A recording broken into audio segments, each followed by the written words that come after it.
And today, before my guest comes on, I want to talk about the fear of being different.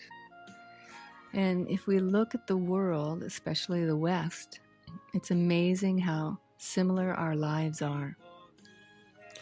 This fear of being different prevents us, each individual, from rising out of the mass consciousness and exploring the real adventures of life. And this has kind of come about because I've been pretty sick. I've been keep getting this recurring fever that I think I got when I was in Morocco. So it's brought up for me as a parasite. What is a parasite, and what does that do? What does that try to stop you from doing and being? So the true nature of individuality is actually rebellion. And the mass consciousness believes that rebellion is unsafe, right? We choose the illusion of security instead. And this creates a nice comfort zone that we all become part of, and it starts at a very, very young age. What brings us out of this? Well, death, crisis, disaster. When this occurs, we wake up again to new choices and our true nature outside of the comfort zone because we're forced to.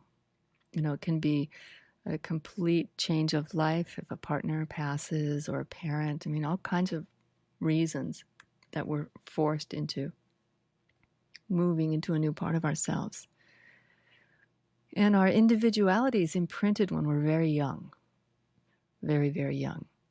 Most, not all, thank goodness, of our early education systems begin to encourage sameness rather than difference, because difference threatens the system. And, the system's nice and orderly, and it works for work, and it works for, all these things that are in our lives. We know how it works with little or no spontaneous innovation that's invited into the process, except perhaps through art and music. It's definitely creativity is supported in that, but still, even in the beginning, we're taught to draw the way, a person really looks as opposed to how we see them. So where are the places for inspired creativity? Otherwise, we're memorizing and regurgitating information. Now, I'm not talking about all schools, because there's quite a few that aren't like that. But we that are, my age or 20 or 30 years younger, we're pretty much brought up that way.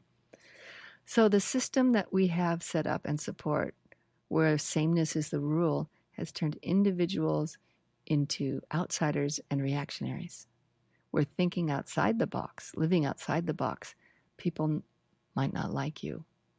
And I'm not talking about revolutionaries. Not revolutionaries, not violence, nothing like that.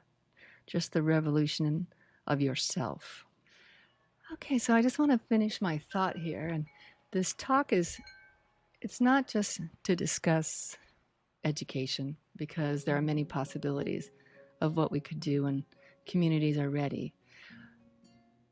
Now we realize that this fear of success is taught to us, and we have to unlearn it if we're to have that chance of living out our gifts and finding our genius, which we all have.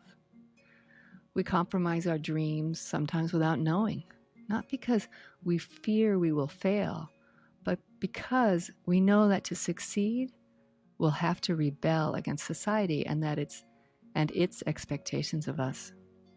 Just take that in for a moment.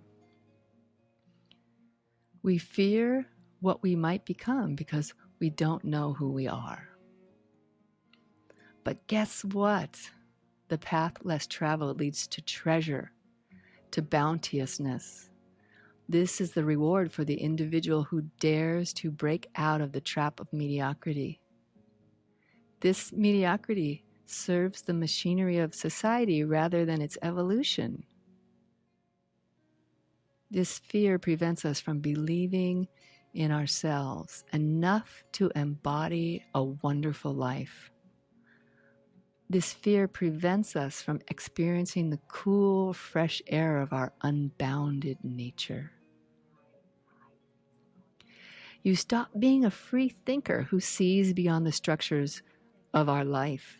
Just imagine what this means to you, who you really are, who you want to be. To break through this fear, you have to take an amazing leap of faith in yourself to find your own path and invent yourself in the world. There won't be security or any assurances that you'll ever exceed, except for your own faith in your powerful nature.